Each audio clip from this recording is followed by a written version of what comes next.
Guys welcome to our daily CSAT practice session. और ये specially उन लोगों के लिए है जिनका मैथमेटिक्स उतना अच्छा नहीं है, राइट, बिल्कुल मेरी तरह।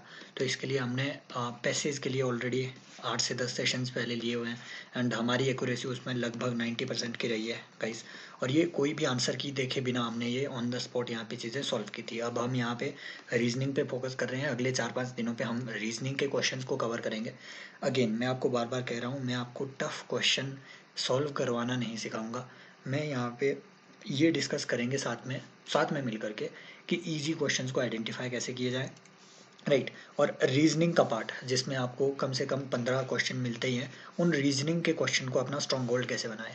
फॉर एग्जांपल जैसे ये जो यहाँ पे आपको लग रहा होगा, ये आपको मैथ्स के क्वेश्चन लग रहे होंगे, लेकिन जैसे ही मैंने यहाँ पे देखा, मैंने अभी सॉल्व नहीं किया हुआ है, मुझे लगा कि ये जितने भी आपके स्टेटमेंट बेस्ड क्वेश्चन होते हैं ना, ये मैक्सिमम आपके एक्चुअल में रीजनिंग के होते हैं, right. Maths mixed with reasoning, तो ये इजी टाइप के होते हैं। अगर आप इनको करें तो इसमें एक्यूरेसी ठीक ठाक आ जाती है। जैसे ये 35th क्वेश्चन बोल रहा है, राइट, सीधा चीज़ें सॉल्व करते हैं।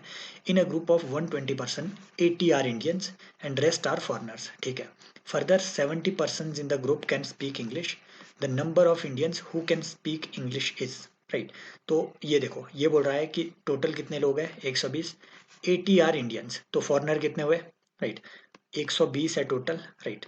इसमें से इंडियन, ठीक है, नंबर वन इंडियन यहाँ लिखते हैं, फॉरनर यहाँ लिखते हैं। 80 आर इंडियंस प्लस फॉरनर कितने हुए, फॉरनर कितने हुए, 8 4 12, 40 हो गए, ठीक है। Further 70% in the group can speak English. अब ये 70% जो है ना, ये इंडियन भी हो सकते हैं, फॉरनर भी हो सकते हैं, राइट। हो सकता है कि ये 70% ओनली ओनली ओनली इंडियन, जो अभी तक की इंफॉर्मेशन से ये है ना, क्योंकि इंडियन तो 80 है हमारे पास। बट ऐसा कभी नहीं हो सकता कि ये 70 के 70 फॉरनर हो, ऐसा कभी नहीं हो सकता। समझ गए यहाँ तक, ये clear. The number of Indians who can speak English is, कहा नहीं जा सकता भाई। हो सकता है ये 70 के 70 हो इंडियंस, राइट। अब देखो, अगर मान लो सारे फॉरेनर इंग्लिश इंग्लिश बोल रहे हैं, सारे फॉरेनर इंग्लिश बोल रहे हैं, तो भी कितने कितने इंग्लिश मैन है फॉरेनर, सिर्फ 40। सिर्फ 40, मैक्सिमम 40 है, राइट। सो जो इंडियन है, मिनिमम नंबर जो इंडियन का है वो है 30, राइट, 30। लेकिन ये 30 से ज्यादा भी हो सकता है फॉरेनर कुछ एक ऐसे हो जो इंडियन बोल रहे हो, समझ गए ना। हो सकता है फॉरेनर कुछ ऐसे हो जो जर्मन हो, राइट, हो सकता है कुछ ऐसे हो। तो मिनिमम 30 इंडियंस तो बोल ही रहे हैं, क्योंकि फॉरेनर हमारे पास टोटल कितने हैं, 40। तो मान के चलो, अगर टोटल 40 के 40 फॉरेनर इंग्लिश बोल रहे हैं, तो मिनिमम मिनिमम इस 70 को बनाने के लिए मिनिमम आपको कितने चाहिए, और 30, वो कहाँ से आएंगे, इंडियंस। मिनिमम 30 तो बोल ही रहे हैं, राइट। लेकिन 30 से ज्यादा भी हो सकते हैं, क्योंकि इंडियन ज्यादा है यहाँ पे, हो सकता है फॉरेनर कुछ जर्मन के हो। तो लेस नहीं होगा, 30 और मोर होना चाहिए, ठीक है। आई थिंक 30 और मोर होना चाहिए। डी पे अभी यहाँ पे दाव खेलते हैं, आगे बाकी देखते हैं। आई थिंक ये 36 भी हमारा रीजनिंग से होगा। देखो, ये ऊपर आपको मैथ्स का लगा, लेकिन है रीजनिंग का, ये लॉजिकल रीजनिंग का है। 36 देखते हैं यहाँ पे, राइट। लंबी नहीं जानी चाहिए वीडियो। देखो, 1 मिनट के अंदर हमने ये सॉल्व कर दिया, 1 मिनट के अंदर, राइट, क्योंकि 2 मिनट तो मैंने इंट्रो में भी लगाए थे। देखो 36 देखते हैं, जल्दी से सॉल्व करते हैं सारी चीजें। Attentive, be attentive. Consider all 3 digit number, हमने यहाँ पे अपनी स्पीड भी बढ़ानी है। कंसिडर ऑल 3 डिजिट नंबर, जितने भी 3 डिजिट नंबर है, मतलब 100 से शुरू होके 999 तक चलो numbers, without repetition of digits. अब देखो, 100 नहीं हो सकता, 999 नहीं हो सकता, 99 भी नहीं है ना, 199 भी नहीं हो सकता, विदाउट रिपीटेशन ऑफ डिजिट्स, ठीक है। Obtained using 3 non zero digits, अब उसमें जीरो भी नहीं हो सकता, ये ऐसे बोल रहा है। Which are multiples of 3, let S be their sum, let S be their sum, ठीक है। Which of the following are correct. देखो, कोई भी चीज, 1 second, let S be their sum, S is always divisible by 74। 1 minute सुनो, yes yes yes, multiples of 3, 3 non zero digits which are multiple of 3। देखो ध्यान से, ये किस चीज से बने हुए हैं, obtained, 3 digit numbers obtained using 3 non zero digits, 3 non zero digits, वो विच आर मल्टीपल्स ऑफ 3। ऐसी कौन सी डिजिट हो सकती है, देखो, एक तो 3 हो सकता है, राइट। एक ऐसी 6 हो सकती है, विच मीन्स 3 into 2, राइट। एक ऐसी हो सकती है आपकी 9। सिर्फ इन 3 डिजिट्स की बात कर रहा है भाई, ये कंफ्यूज कर रहा है फालतू में, right. Let S be their sum, अब देखो इसके जो total, right, without repetition of digits, जो आपके इस ऐसे मतलब इससे जो आप 3 डिजिट के नंबर बना सकते हो, एक 369 होगा, एक 396 होगा, ठीक है, और एक आपके, राइट, अब देखो 6 को आगे लेके आओ, 639 होगा, एक आपका, राइट, 693 होगा, ठीक है, अब 9 को आगे लाओ, 963 होगा, एक आपका फिर 936 होगा, राइट, ये ही इसके, ठीक है, सिर्फ इतने ही नंबर बन रहे हैं आपके पास। अब ये बोल रहा है सिंपल, देखो अब इनका सम क्या हुआ, सम को देखो जरा, राइट, इनका सम क्या हुआ सबका, राइट, 9 9 18, ठीक है, इन दोनों का 9 9 3 27 और 6 6 12, ठीक है, 27 10 37 2 39, ठीक है, 9 यहाँ आ गया, इधर रिमाइंडर यहाँ चला जाएगा, ठीक है, यहाँ पे भी।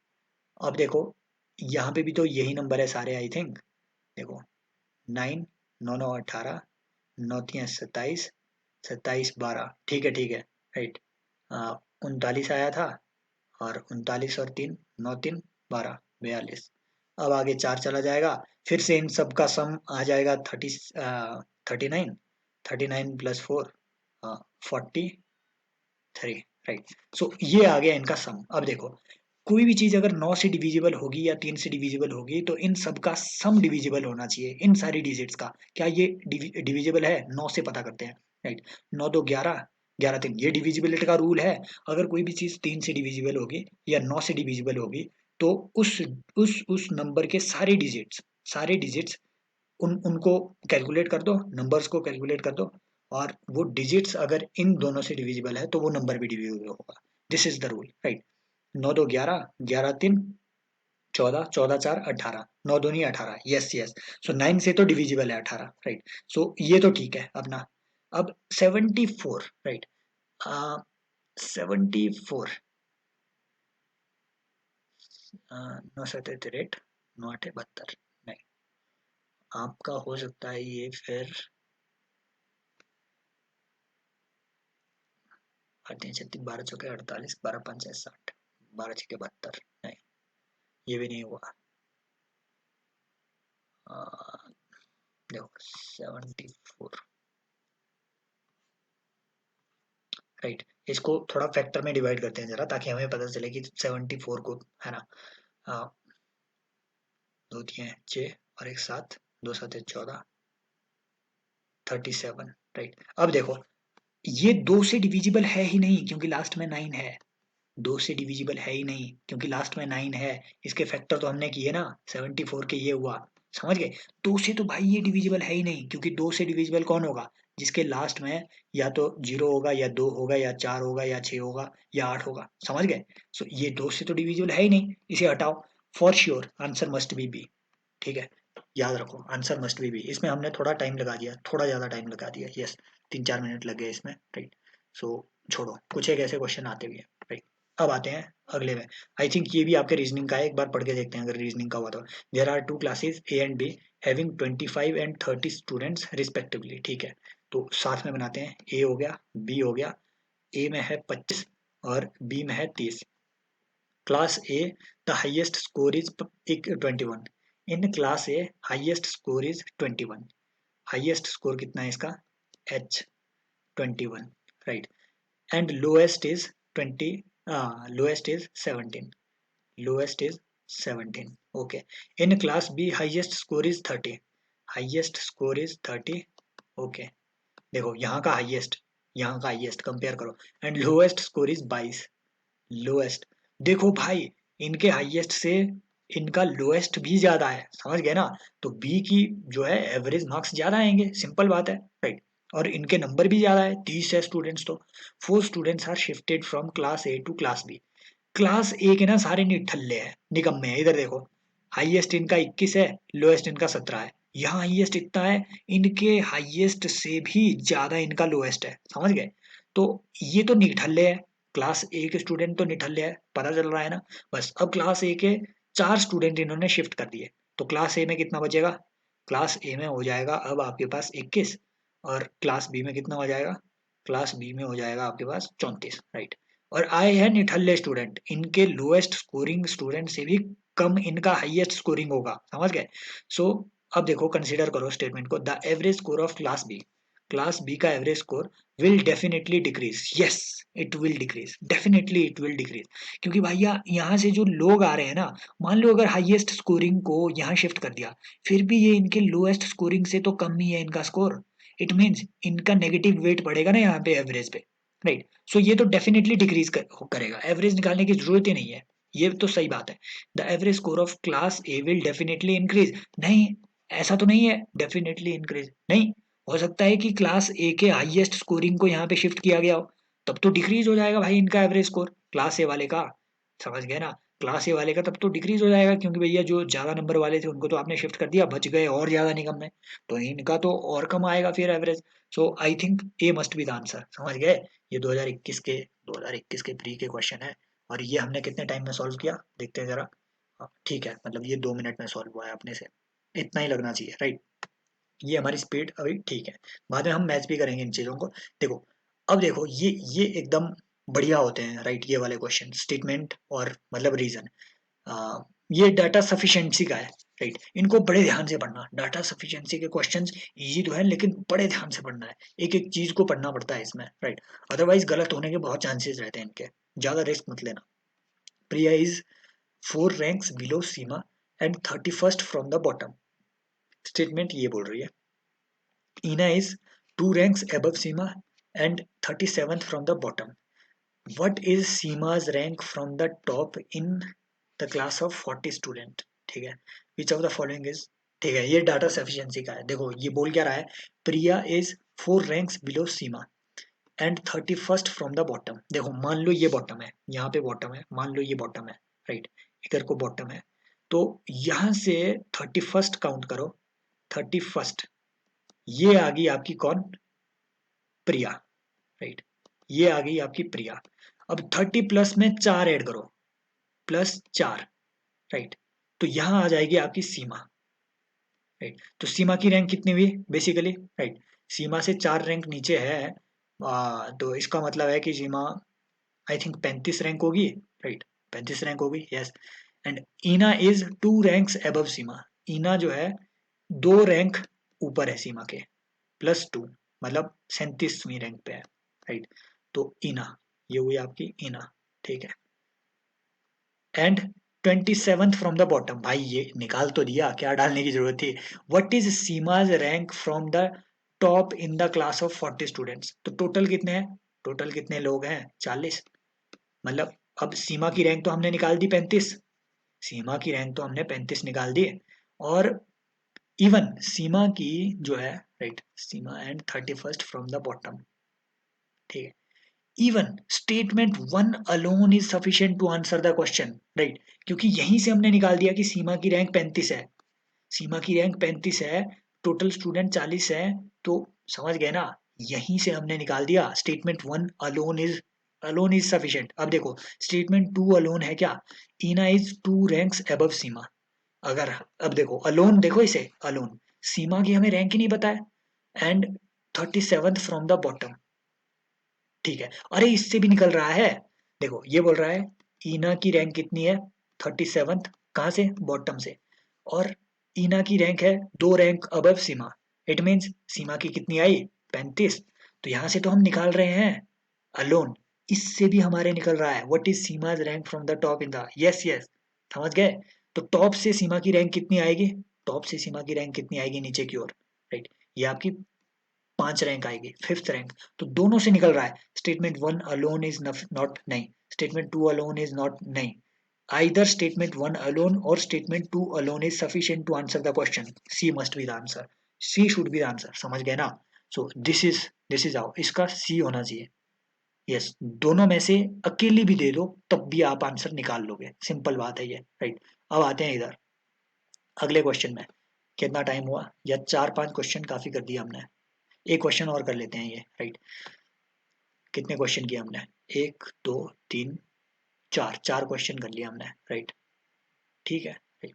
और हालांकि ये 10 मिनट में होने चाहिए थे, इंट्रो इंट्रो में थोड़ा टाइम लग गया, राइट। एंड नेक्स्ट आते हैं जरा यहाँ पे जल्दी से ये करते हैं, फिर से डाटा सफिशिएंसी ध्यान से पढ़ना। Each of A and D is heavier than B E F but none of them is heaviest. Okay, A is heavier than D but D is lighter than C. देखो ध्यान से, ये क्या बोल रहा है, each of A and D is heavier than each of B E F. ठीक है, देखो ए और डी हर हाल में, ए और डी हर हाल में बाकी के तीनों पार्टिसिपेंट्स से ज्यादा है। तो यहाँ पे हम हैवियर वेट लिखते हैं, राइट, इधर को वेट बढ़ रहा है और इससे पीछे है आपकी बी ई एफ। ठीक है, बी ई एफ इसके पीछे है। अब ये हो सकता है एफ सबसे कम वेट का हो सकता है बी इनमें बी ई एफ में ज्यादा वेट का हो। अरेंजमेंट अभी नहीं दी हुई है, तो यहाँ से हम जो है हु इज हैवीएस्ट, यहाँ से तो हम पता नहीं कर पा रहे हैं कि हु इज हैवीएस्ट। हो सकता है ए हैवीएस्ट हो सकता है डी हैवीएस्ट हो, तो अलोन इससे तो हम पता नहीं कर पा रहे हैं। इसको देखते हैं, A is heavier than D but D is lighter than but than D but is lighter than C. A is heavier than D, तो ये क्या कह रहा है, डी यहाँ पे आएगा, ठीक है, और ए यहाँ पे आएगा, ठीक है, ए यहाँ पे आएगा, ठीक है, but is light but is lighter than C. Okay हाँ, यहाँ पे सी दिया ही नहीं था ऊपर यार, सी का यहाँ पार्टी ही नहीं थी, तो सी यहाँ पे कहीं यहाँ आएगा, समझ रहे हो ना, सी यहाँ पे आएगा, सॉरी, सी यहाँ भी आ सकता है और सी यहाँ भी आ सकता है। डी इज, देखो यहाँ बोल रहा है ए इज हेवियर देन डी, ए तो हमने डी से ऊपर रख दिया, अब लाइटर देन सी, इसका मतलब सी या तो यहाँ भी हो सकता है, तब भी आपका A is heavier than D but is lighter than C. Okay okay हाँ, तो सी आपका यहाँ आएगा, राइट, सी आपका यहाँ पे आएगा, right, A is heavier than D but lighter than C. Okay, who is heaviest among A B D, ठीक है, इन दोनों का चाहिए आपको, राइट, यहाँ से आपके पता चल रहा है क्योंकि ये तो मैटर ही नहीं कर रहा है हैवीएस्ट निकालने के लिए, इन्हीं का अरेंजमेंट चाहिए हमें। हमें तो पता है ए और डी तो है ही इनसे ज्यादा हैवी। अब ये बोल रहा है कि ए से हैवियर सी है और डी से हैवियर ए है, तो बिल्कुल सही बात है, राइट। सो इन दोनों की आपको जो है स्टेटमेंट चाहिए होगी, A is heavier than D, हाँ दोनों आपको चाहिए होंगे, both are required, both statement 1 and statement 2 are required to answer the question। so इसका भी सी होना चाहिए आपका, राइट। सो अभी मैच करते हैं, ये लास्ट वाला कल देखेंगे, राइट। आई होप ये जो सेशन है ये आपकी वैल्यू थोड़ी प्रिपरेशन में वैल्यू थोड़ी बहुत ऐड कर पा रहे होंगे सीटेट की प्रिपरेशन में। देखा यहाँ कोई भी आपका फॉर्मूला नहीं लग रहा है। 39th क्वेश्चन हमने लगाया सी, चेक करते हैं 39th क्वेश्चन, ये है यूपीएससी के आंसर की एक्चुअल 39 का सी ऑलरेडी, ये खुद कंफ्यूज हो गए हैं, ये खुद कंफ्यूज हो गए हैं भाई। 39th सी और डी, मतलब सी है, C is answer according to them, UPSC के आंसर की है, ठीक है। 38th का हमने क्या लगाया, इसमें भी हमने सी लगाया था, इज सफिशिएंट, ठीक है, इसमें भी हमने सी लगाया था, यस 38th का सी आया ना, समझ गए, 38th का सी दिख रहा है, डन। अब आते हैं 37th में, 37th में हमने क्या लगाया था, ए लगाया था, वन एंड वन ओनली लगाया था, आई थिंक ए लगाया था, तो 37th का ए है क्या, यस 37th का ए दिख रहा है, राइट। अब 36 का यहाँ पे सी दिया हुआ है, हमने क्या लगाया था, 36 का हमने सी, ओ बोथ 1 एंड 2, ओ सॉरी, सो ये हमारा रॉन्ग हो गया इसमें, राइट, ये हमारा रॉन्ग हो गया, छोड़ो इसे कल डिस्कस करेंगे तब, अदरवाइज ये लंबी हो जाएगी वीडियो क्योंकि मुझे इस पे सोचना पड़ेगा कि कैसे रॉन्ग हो गया, राइट। 35th का देखते हैं, हमने इसमें ए लगाया था, ए नहीं, हमने इसमें बी लगाया था, टू ओनली लगाया था 36 में, इन्होंने सी दिया हुआ है। नेक्स्ट आता है कि in a group of 120 80 are Indians and rest are foreigners.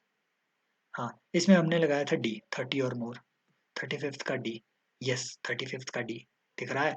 सो ये ठीक ठाक एक्यूरेसी है, राइट। सो आप इन सेशंस को डेली ज्वाइन कर सकते हैं अगर ज्वाइन करना होगा तो, एंड कमेंट में जरूर बताइए कैसी लग रही है आपको ये सारी टेक्निक्स, विदाउट फॉर्मूला हम ये सारी चीजें यहाँ पे डिस्कस कर रहे हैं।